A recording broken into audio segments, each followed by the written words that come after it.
The question all of this begs is the following.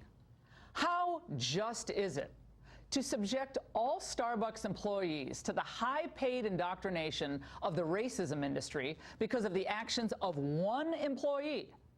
And will this actually strengthen race relations, or could it actually deepen division between the races?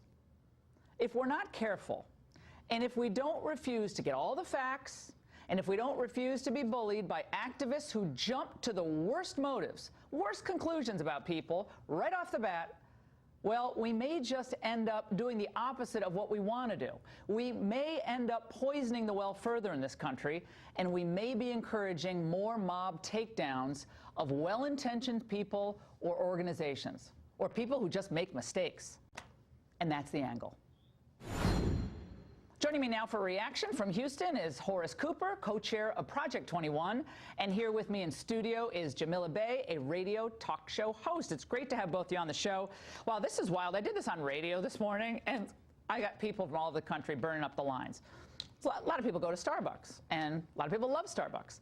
And a lot of people see signs in establishments that say, restrooms are for customers only. And I wonder if that sign itself is no longer going to be valid if that sign can never be enforced. Jamila.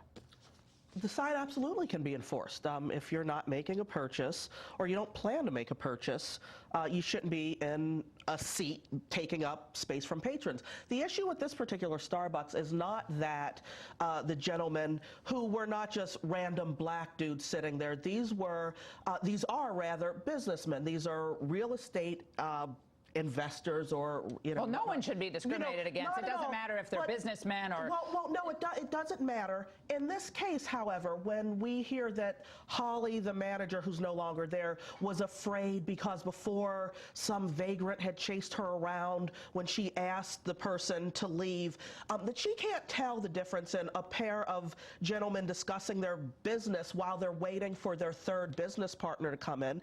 I have a question. Why don't they just buy like a $2 cup of coffee? If they're these high-powered businessmen, just buy a cup of coffee. Fine, buy a cup of coffee. Get a water, a bottle of water. Etiquette dictates that, you wait for your buddy. The first thing, they're going, oh, yeah. Well, okay, fine, he's coming. They offered to call their friend. They offered to corroborate. It seems like was overkill. I don't know, but we don't really know much about this Holly, if that's her name. We don't really know much about her, do we? We know she's no longer, she's like vaporized. She's no longer there. The online investigators, whomever they may be, pulled up some tweets with her expressing not liking people who speak Spanish in her store. Well, you hear that a lot across the country. A lot of people think, and a lot of people in Spain, when you go to Spain, they don't like it when you don't speak Spanish, because I've been subjected to that. And I actually celebrate them. Yeah, but I actually celebrate people when they're mad at me for not speaking their language. But let's talk to you, Horace. It seems like, look, this could have been handled better. I don't think it was handled well.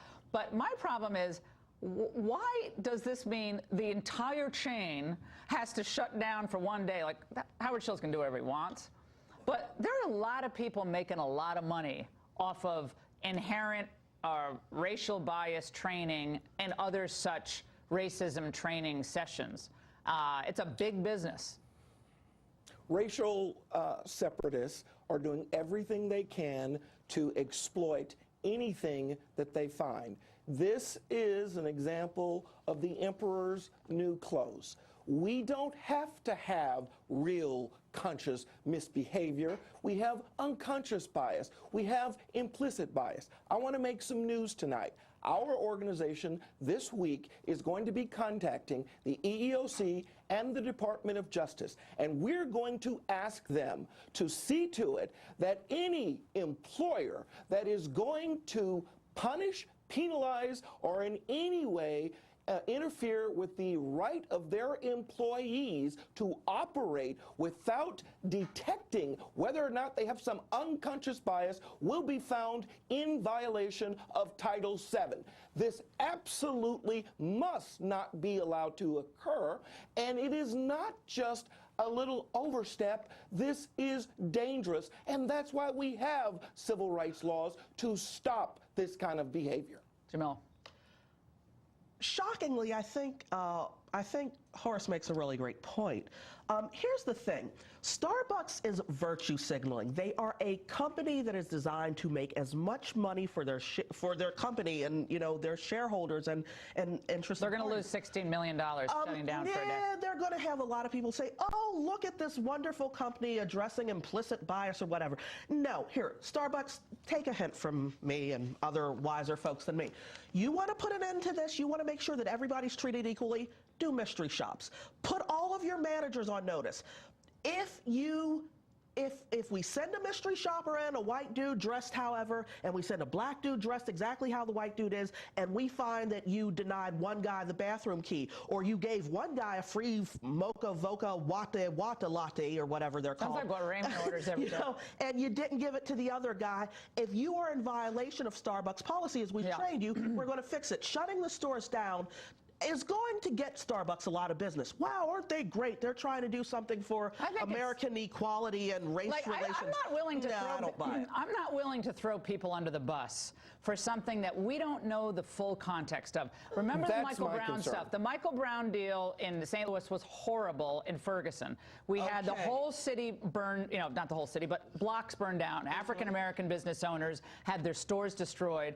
Then we find out, wait a second. This isn't exactly how it was described. It wasn't a hands up, don't shoot. It was a horrible, tragic, sad situation, but the cop ended up being cleared. People jumped to conclusion, and in their jumping to conclusion without knowing the context, they made the problem worse. That's what I'm worried about here. And anytime the issue of race comes up, you can't. People are afraid to say anything. They're afraid. It's an issue of people being afraid to say anything. I do. Michael Brown, that's a situation that I think can have its own hour. When we're talking about coffee and Starbucks, either you treat people the same or you don't. If you want to make a difference. You're having a good idea. I like your idea of the random stops. Mystery shoppers. Go ahead, Horace. Laura, we don't have evidence of what actually happened. It could have been an accident. It could have been a misunderstanding. It could even have been intentional. But before we could get any of that information, people have rushed to condemn one of the most liberal, left-leaning corporations in the country. They were so for President Obama twice. They did everything they could. And yet, we're supposed to believe that without any information, let's just assume evil racism is at work. This is dangerous, it's a poison, and it is dividing our country. I absolutely think that we overreacted in this situation, and we ought to have waited for the information to come out. Guys, I think she actually, again, depending on the facts, she could have an unbelievable defamation claim against Howard Schultz, but I'm sure he's paid up on all this huge defamation possibility. Again, I don't know all the facts. I'm just could have a huge defamation case. Thank you both.